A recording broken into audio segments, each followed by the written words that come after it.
ஸ்தோத்திரம். இந்த நாளில் நமக்கு தியானத்துக்கென்று கொடுக்கப்பட்ட வசனம் ஏசாயா 33:16 வசனம். அவன் உயர்ந்த இடங்களில் வாசம் பண்ணுவான், கன்மலையின் அரண்கள் அவனுக்கு உயர்ந்த அடைக்கலமாகும். அவன் அப்பம் அவனுக்கு கொடுக்கப்படும், அவன் தண்ணீர் அவனுக்கு நிச்சயமாய் கிடைக்கும். அப்போ யார் இப்படி ஆசீர்வதிக்கப்படுவாங்கன்னா, முந்தின வசனத்தில் நீதியாய் நடந்து செம்மையானவைகளை பேசி இடுக்கண் செய்வதால் வரும் ஆதாயத்தை வெறுத்து பரிதானங்களை வாங்காதபடிக்கு கைகளை உதறி இரத்தம் சிந்துவதற்கு ஏதுவான யோசனைகளை கேளாதபடிக்கு தன் செவியை அடைத்து பொல்லாப்பை காணாதபடிக்கு தன் கண்களை மூடுகிறவன் எவனோ அவன் உயர்ந்த இடங்களில் வாசம் பண்ணுவான் அப்படின்னு தொடர்ந்துருக்குது. அப்போ நம்ம எல்லா இடத்துலையும் நம்ம நீதியாக நடக்கணும். இதே வார்த்தை தான் சங்கீதம் 15:1 யார் உம்முடைய பரிசுத்த பர்வத கர்த்தாவே, யார் உம்முடைய கூடாரத்தில் தங்குவான், யார் உம்முடைய பரிசுத்த பர்வதத்தில் வாசம் பண்ணுவான். உத்தமனாய் நடந்து நீதியை நடப்பித்து மனதார சத்தியத்தை பேசுகிறவன் தானே. அவன் தன் நாவினால் புறங்குறாமலும் தன் தோழனுக்கு தீங்கு செய்யாமலும் தன் அயலான் மேல் சொல்லப்படும் நிந்தையான பேச்சை எடுக்காமலும் இருக்கிறான். ஆணையிட்டத்தில் நஷ்டம் வந்தாலும் தவறாது இருக்கிறான். இந்த சங்கீதம் 15 இந்த அதிகாரத்தில் ஏசாயா 33 16 17 18 ஒரே அர்த்தத்தில் தான் பரிசுத்த ஆவியானவர் நமக்கு எழுதி கொடுத்துருக்குறாங்க. நம்ம நீதியாய் நடக்கணும். எப்படின்னா, நீதி செய்கிறவன் இன்னும் நீதி செய்யட்டும்னு ஏசப்பா வெளிப்படுத்தலில் கூறியிருக்காங்க. நம்ம அநீதியை வெறுக்கிறவங்களாக காணப்படணும். என்னுடைய நீதியெல்லாம் அழுக்கான கந்த ஏசப்பா, உம்முடைய நீதியில் என்னை நடத்தும் அப்படின்னு சொல்லும்போது நீதிமான்கள் கூடாரத்தில் ரட்சிப்பின் கெம்பீர சத்தத்தை நம்ம சபைகளில் அப்படியா நம்ம பிள்ளைகளில் நம்ம ரட்சிப்பின் கெம்பீர சத்தத்தை கேட்க வைப்பாங்க. நானோ நீதியில் உம்முடைய முகத்தை தரிசிப்பேன்னு சொல்லி சங்கீதக்காரன் சொன்னது போல் நம்மளும் சொல்லலாம். நம்ம செம்மையானவர்களை பேசுகிறவங்களா இருக்கணும். கர்த்தருக்கு பிரியமில்லாத காரியத்தை நம்ம நாவினால் புறங்குறாதபடிக்கு, அயலான் மேல் சொல்லப்படும் நிந்தையான பேச்சை நம்ம எடுக்காதபடிக்கு, ஒவ்வொரு நாளும் ஆணையிட்டத்தில் நமக்கு நஷ்டம் வந்தாலும் மற்றவங்களுக்கு நம்ம ஏதாவது நம்ம தருவேன்னு சொன்னோம்னா அதில் நமக்கு நஷ்டம் வந்தாலும் அதை அவங்களுக்கு வாங்கி கொடுக்கும்படிக்கு, அவங்களுக்காக ப்ரேயர் பண்ணும்படிக்கு அப்படியாகி நம்ம இருக்கணும்.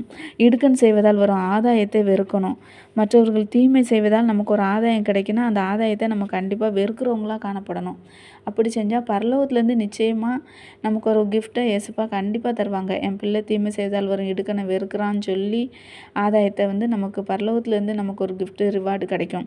பரிதானங்கள் வாங்காதபடிக்கு நம்ம கைகளை உதறணும்னு சொல்லி ஏசப்பா இந்த இடத்துல நமக்கு சொல்லியிருக்காங்க.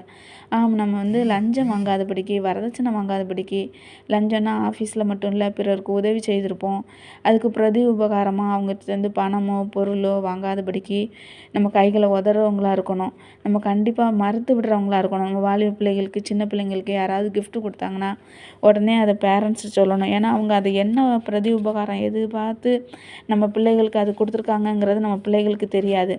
நம்ம தான் அதை பிள்ளைகள்கிட்ட எடுத்து சொல்லி தேவையில்லாமல் மற்றவங்ககிட்ட இருந்து நம்ம எதையும் கிஃப்ட்டு வாங்கக்கூடாது, அந்நிய ஆள்கிட்ட, தெரியாதவங்ககிட்ட அப்படின்னு சொல்லி நம்ம சொல்லி வைக்கணும். பரிதானம் வாங்காதபடிக்கு இப்படி நம்ம கைகளை உதறினோம்னா கண்டிப்பாக பானத்தின் பலகணிகளை திறந்து இடங்கொள்ளாமல் போக மட்டும் நம்மளை ஆசீர்வதிப்பார். ரத்தம் சிந்துவதற்கு ஏதுவான யோசனையை கேளாதபடிக்கு நம்ம செவியை அடைச்சிடணும். மற்றவங்களை தள்ளி விட்டு நம்ம முன்னேறி செல்வது, மற்றவங்கள அடித்து தள்ளிட்டு நம்ம முன்னேறி சொன்னோம்னா அதுவும் ஒரு ரத்தம் சிந்துவதற்கு ஒப்பானது தான். பிசாசனவன் நமக்கு தந்திரமான யோசனை சொல்லுவான். அதுக்கு நம்ம செவியை அடைச்சிடணும். பொல்லாப்பை காணாதபடிக்கு நம்ம கண்களை மூடணும். மொபைலில், டிவியில் பொல்லாத காரியங்கள், தீமையானவற்றை பார்க்காதபடிக்கு நம்ம கண்களை மூடணும். கண்ணானது சரீரத்தின் விளக்காக இருக்குது. கண்கள் வழியாக தான் நமக்கு எல்லாமே நம்ம சரீரத்துக்குள்ளே போகுதுன்னு சொல்லி வேதத்தில் எழுதி கொடுத்துருக்காங்க. இப்படி நம்ம அந்த 6 காரியங்களையும் நம்மளை விட்டு விளக்கணும்னா ஏசாயா 33:16 வசனம், அவன் உயர்ந்த இடங்களில் வாசம் பண்ணுவான். ஹை பொசிஷனில் நம்மளை கண்டிப்பாக ஏசப்பா வைப்பாங்க. நல்ல படிப்பு, நல்ல வேலை, நல்ல மனைவி, நல்ல கணவன், நல்ல பிள்ளைங்க, நல்ல ஃப்ரெண்ட்ஸு, நல்ல ஃபேமிலி, நல்ல திருச்சபையில் வச்சு நம்மளை போஷிப்பார். உயர்ந்த இடங்களில் தேவனோடு நம்ம என்றென்றைக்கும் வாசம் பண்ணலாம். நான் அவர்கள் நடுவில் உலாவி அவர்களோடு வாசம் பண்ணுவேன்னு சொல்லி ஏசப்பா சொல்கிறாங்க. கன்மலையின் அரண்கள் அவனுக்கு உயர்ந்த அடைக்கலமாகும்னா நம்ம வீடு கன்மலையின் மேலே அஸ்திபாரம் போடப்பட்ட வீட்டை போல் இருக்கும். பெருமழை வரும், பெருங்காற்று அடிக்கும், ஆனால் அந்த வீட்டின் மேல் மோதி அந்த வீடு நிலைத்து நின்றது. அந்த வார்த்தையின்படி நம்மளை அப்படியா ஏசப்பா நடத்துவாங்க. அவன் அப்பம் அவனுக்கு கொடுக்கப்படும் சொல்லியிருக்காங்க. நீதிமான பிள்ளைகள் அப்பத்துக்காக இறந்து தருவதில்லைன்னு சொல்லி ஏசப்பா நமக்கு சொல்லியிருக்காங்க. இயேசு கிறிஸ்து ரத்தத்தினால் கழுவப்பட்ட நீதிமானாக நம்ம இருக்கிறோம். நம்ம பிள்ளைகள் உணவுக்காகவோ, வேலைக்காகவோ, படிப்புக்காகவோ, வீட்டுக்காகவோ இறந்து தெரியாதபடிக்கு, திருமணத்துக்கு நம்ம பெண் மாப்பிள்ளை பார்த்தோம்னா அதுக்காக கூட நம்ம அலைஞ்சு தெரியாதபடிக்கு ஏசப்பா நம்மளை நடத்துவாங்க. மனுஷன் அப்பத்தினாலே மாத்திரமல்ல தேவனுடைய வாயிலிருந்து புறப்படும் ஒவ்வொரு வார்த்தையினால் பிழைப்பானுங்கிற வார்த்தையின்படி நமக்கு வேண்டியதெல்லாம் இயேசுப்பா பார்த்து பார்த்து நமக்கு செய்வார். அவன் தண்ணீர் அவனுக்கு நிச்சயமாக கிடைக்கும். எவன் தண்ணீர் பாய்ச்சிக்கிறானோ அவனுக்கு தண்ணீர் பாய்ச்சப்படும் சொல்லியிருக்காங்க.